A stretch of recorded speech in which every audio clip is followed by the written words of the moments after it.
Hello and welcome to Progressive Short Takes. I'm your host, Joe Firestone.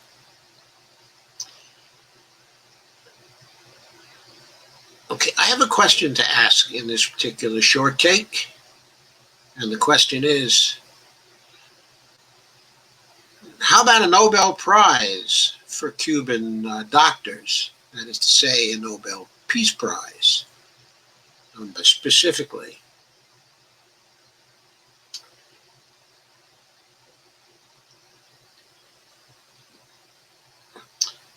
Recently, an article appeared in Counterpunch. I'll share it for you.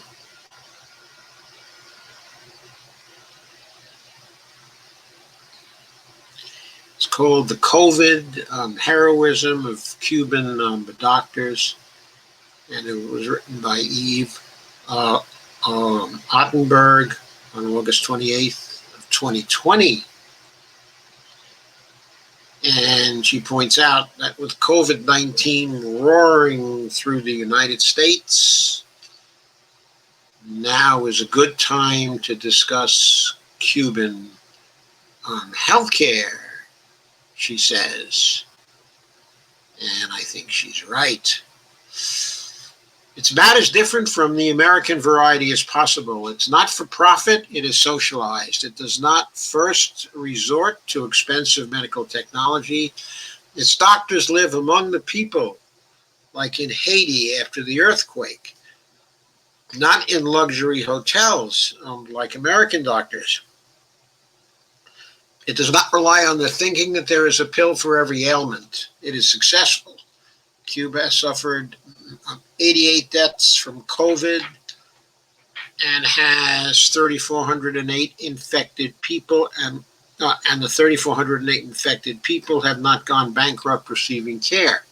To repeat, that's because Cuban doctors and pharmaceutical entities are not in it for the money. Cuba's astonishingly good health statistics derive from its emphasis on preventive medicine, something not stressed nearly enough in the United States. Just to give a little more depth to the characterization that 88 people have died in Cuba. Let's take a quick look at the latest statistics from the Worldometrics site.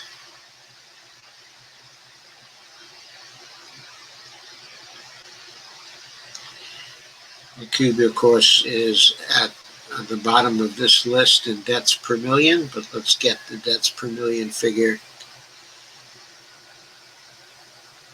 from Cuba.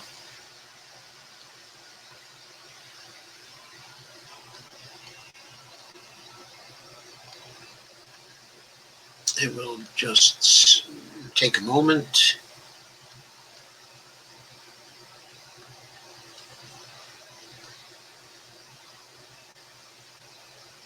Nine deaths per million in Cuba, with a population of 11,325,297 people. Total deaths now, at this point, have been 102, or 9 deaths per million. Very successful. Some other nations have been a bit more successful. South Korea reports only 7 deaths per million, for example. Also, Slovakia, 7 deaths per million. Singapore, 5 deaths per million. I'm mentioning places whose statistics on this subject are likely to be reliable.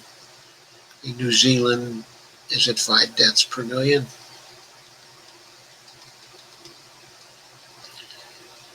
And of course, there's always the case of Thailand, 0.8 of 1 death per million, 49 deaths in a population of almost 70 million in Thailand. And then there's, of course, Taiwan, nearly 24 million people there, 0.3 of a person per million. has died there. A total of 7 deaths among the 24 million people in Taiwan. So that provides a little more perspective. One would have to conclude that Cuba has been very, very successful.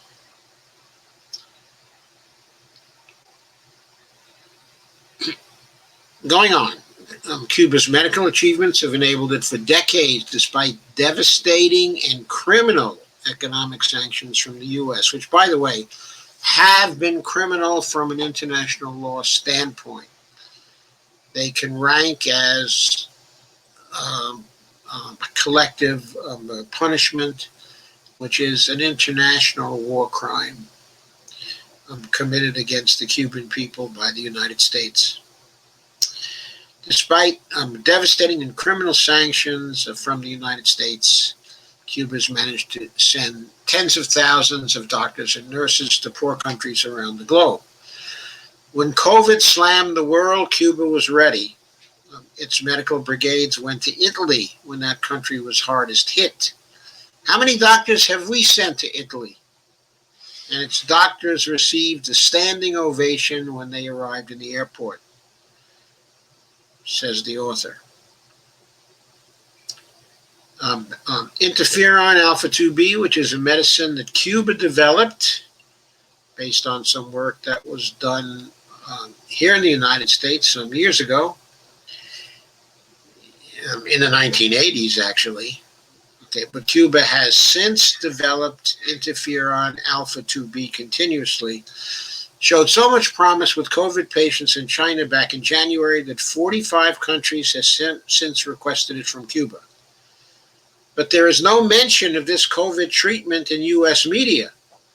Cuba, a small, relatively poor island country, has shared its medicines and its medical personnel at great risk to their lives with countries across the globe throughout the COVID pandemic. This led to a push for Cuban doctors to get the Nobel Prize. They certainly deserve it. An incidental benefit of awarding Cuban doctors the Nobel would be breaking the conspiracy of silence about Cuba's remarkable medical successes. Don Fitts eloquently documents, I'm quoting now from the article by Ottenberg, documents that conspiracy and the feats of heroism that it conceals in his new book, Cuban Healthcare.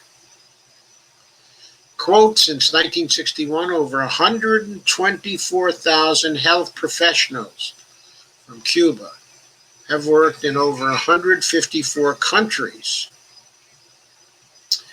And quote again, by 2009, in addition to 11 million people in their own country, Cuban doctors were providing medical care for over 70 million people, unquote. Like the United States, Cuba has a 78-year life expectancy. But we spend only but Cuba spends only 4% of what we spend per person on health costs. The Cuban infant mortality rate is lower than our infant mortality rate. And it is half that of our black population. After its revolution in 1915, Cuba eliminated, in 1959, sorry, Cuba eliminated polio in 1962, and malaria in 1967, neonatal tetanus in 1972, diphtheria in 1979, congenital rubella in 1995, and tuberculosis meningitis in 1997. That's a quote from Fitz's book. Cuba had only 200 AIDS patients when New York City had 43,000. During crushing U.S. economic sanctions, Cuba achieved all this because of its uniquely rational healthcare model.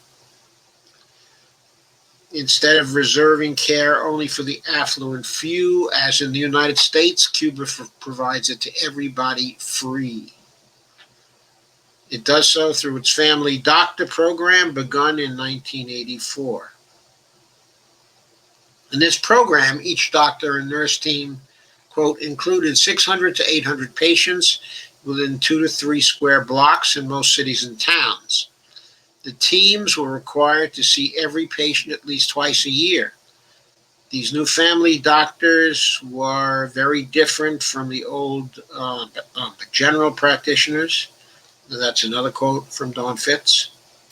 The doctor and nurse team lives in its own patient's neighborhood, often in apartments above the clinic.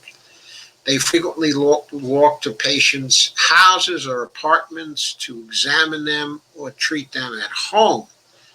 Thus, they know firsthand critical details about their patients' lifestyles and illnesses. There's nothing impersonal about this system, and that's just within Cuba. Outside it, quote, 52,000 Cuban medical workers offer their services in 92 countries, which is more than either the World Health Organization's or, quote, the combined efforts of the G8 nations.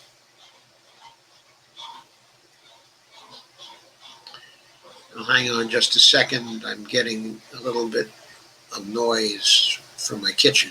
Okay, there we go. Okay. Immediate blackout hides these feats. And in some countries, hostile medical associations try to drive the Cubans out. And another quote from Don Fitz, quote, the conspiracy of silence surrounding the resounding success of Cuba's health system is egregious, and it casts a doubt on the good intentions of, unquote, international health organizations. Ottenberg says, Fitz is too kind. This conspiracy reveals active bad intentions.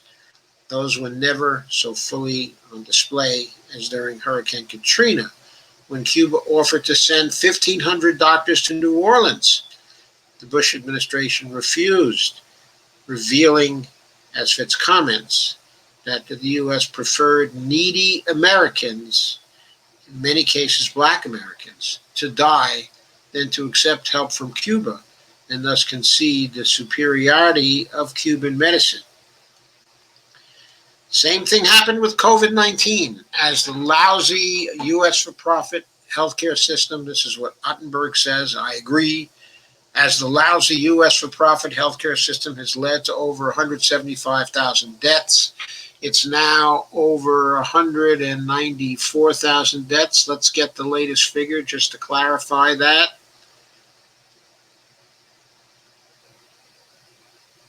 That latest figure is 193,648. I think that's dated. There's got to be another figure by now. Let me get a refresher on this page and pull that up.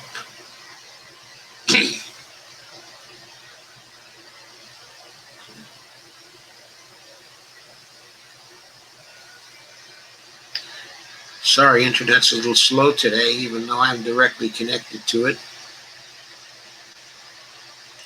Probably all those Zoom meetings people are doing. But it's worth a moment to get this figure.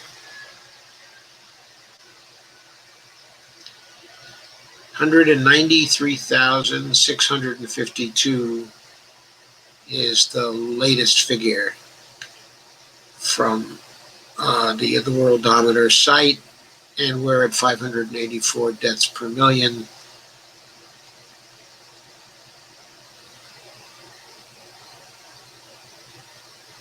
So,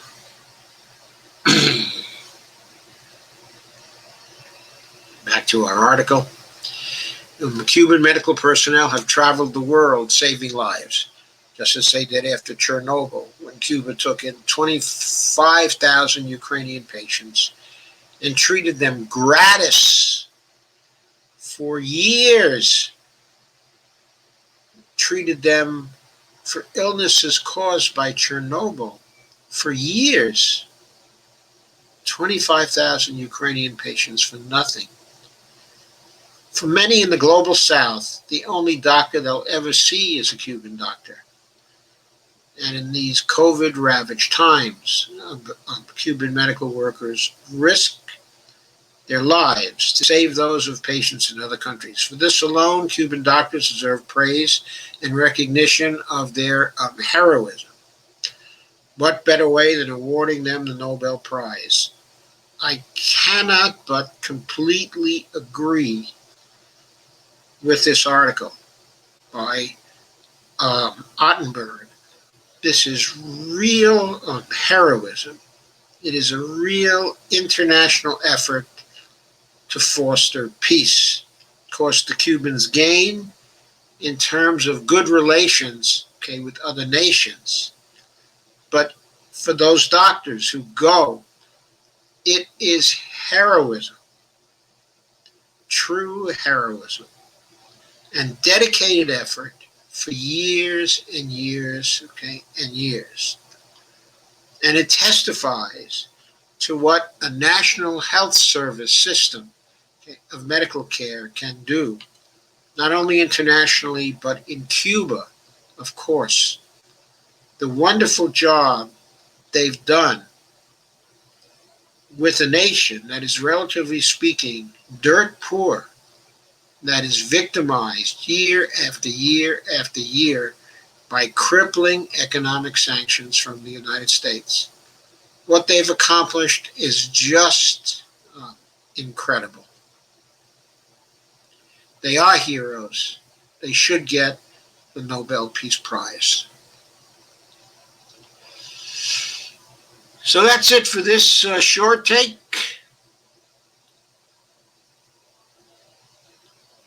Thank you for attending. I'll be back soon with another. This wasn't that short a short take, but I think it was worth it. Take care. I'll see you soon.